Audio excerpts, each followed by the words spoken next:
नमस्कार। पंचतंत्र की कहानियां सुनने के लिए आपका बहुत बहुत धन्यवाद। 3 मछलियों की कहानी सुनो। एक नदी के किनारे उससे जुड़ा एक बड़ा जलाशय था।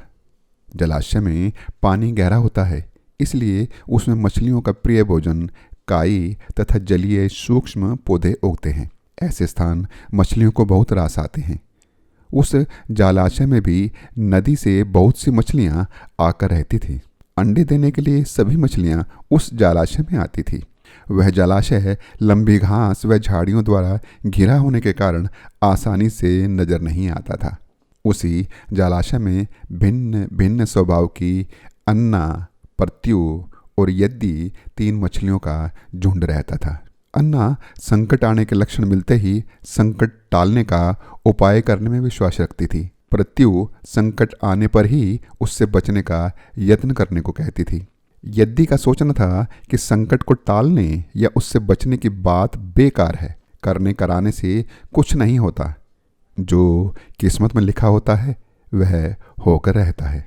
एक दिन शाम को मछुआरे नदी में मछलियां पकड़कर घर जा रहे थे। उस दिन बहुत कम मछलियां उनके जाल में फंसी थी, इसलिए वह सब कुछ उदास थे। तभी उन्हें झाड़ियों के ऊपर मछलियां मुंह में दबाए मछलीखोर पक्षियों का झुंड नजर आ गया। वे चौंक गए। उनमें से एक ने कहा, दोस्तों, लगता है झाड़ियों के पीछे नदी से जुड़ा जलाशय है जहां बहुत सारी मछलियां पल रही हैं। मछुआरे झाड़ियों में से होकर जलाशय के तट पर आ गए। उन्होंने वहां बेशुमार मछलियों को देख लिया। दूसरा मछुआरा बोला, हाँ, इस जलाशय में तो मछलियां भरी पड़ी हैं। आज तक हमें इसका पता ही नहीं था। यहां हमें ढेर सारी मछलियां मिल जाएंगी। तीसरे ने कहा, आज तो शाम हो गई है, कल सुबह यहीं आकर जाल डालेंगे। इस प्रकार मछुआरे दूसरे दिन का कार्यक्रम तय करके चले गए। तीनों मछलियों ने मछुआरे की बात सुन ली थी। अन्ना मछली ने कहा, साथियों, तुमने मछुआरे की बात सुनी। अब हमारा यहाँ रहना खतरे से खाली नहीं है। खतरे की सूचना हमें मिल गई है। समय रहते अपनी जान बचाने का उपाय करना चाहिए। मैं तो अभी इस जलाशय को छोड़कर नहर के रास्ते नदी में जा रही हूँ। उसके बाद मछुआरे सुबह आएं, जाल फेंकें मेरी बला से। तब तक मैं तो बहुत दूर अटखेलियाँ कर रही होंगी। प्रत्यु मछली बोली, तुम्हें जाना है तो जाओ, मैं तो अभी नहीं जा रही। अभी खतरा आया कहाँ है जो तुम इतना घबरा रही हो सकता है संकट आए ही ना। उन मछुआरों का यहाँ आने का कार्यक्रम रद्द हो सकता है रात को उनके जाल चूहे कुतर जाएं। हो सकता है उनकी बस्ती में आग लग जाए। भूचाल आकर उनके गांव को नष्ट कर सकता है, या रात को मूसलाधार वर्षा आ सकती है और बाढ़ में उनका गांव बह सकता है। इसलिए उनका आना निश्चित नहीं है। जब वह आएंगे तब सोचेंगे। हो सकता है मैं उनके जाल में ही ना फंसूं। और यद्दी ने अपनी भाग्यवादी बात कही, भागने से कुछ नहीं होने का। मछुआरों को आना है तो वह आएंगे। हमें जाल में फंसना है तो हम फंसेंगे। किस्मत में मरना ही लिखा है तो यहाँ भी मर सकते हैं और नदी में भी। क्या किया जा सकता है।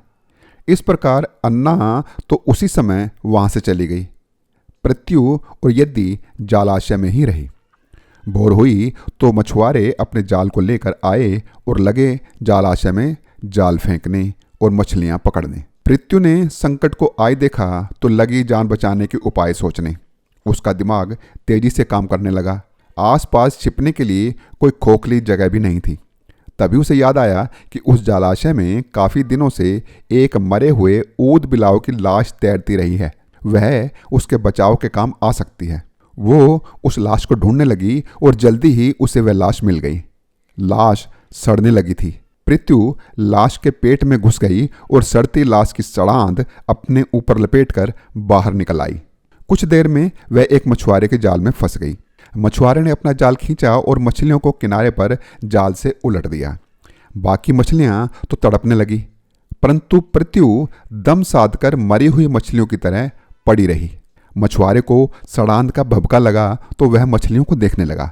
उसने निश्चल पड़ी प्रत्यु को उठाया और सूंघा और बोला, यह तो कई दिनों की मरी मछली है, सड़ चुकी है। ऐसे बड़बड़ाकर उसने बुरा सा मुंह बनाकर प्रत्यु को वापस जलाशय में फेंक दिया। पृथ्वी अपनी बुद्धि का प्रयोग करके संकट से बच निकली और पानी में गिरते ही उसने गोता लगाया और नहर के रास्ते नदी की ओर तैरते हुए चली गई, अपनी जान की खैर मनाई। यद्दी भी एक दूसरे मछुआरे के जाल में फंस गई थी। एक टोकरे में भाग्य के भरोसे बैठी रहने वाली यद्दी ने उसी टोकरी में अन्य मछलियों की तरह तड़प तड़प कर प्राण त्याग दिए। इसलिए मैं कहता हूँ कि हाथ पर हाथ रखकर नहीं बैठना चाहिए। भाग्य भी उन्हीं का साथ देता है जो कर्म में विश्वास रखते हैं और कर्म को प्रधान मानते हैं। भाग्य के भरोसे हाथ पर हाथ रखकर बैठे रहने वाले का विनाश निश्चित है। आगे क्या हुआ मेरी अगली वीडियो में देखने के लिए मेरे चैनल को सब्सक्राइब करें। ये वीडियो आपको कैसी लगी मुझे बताइएगा। नमस्कार।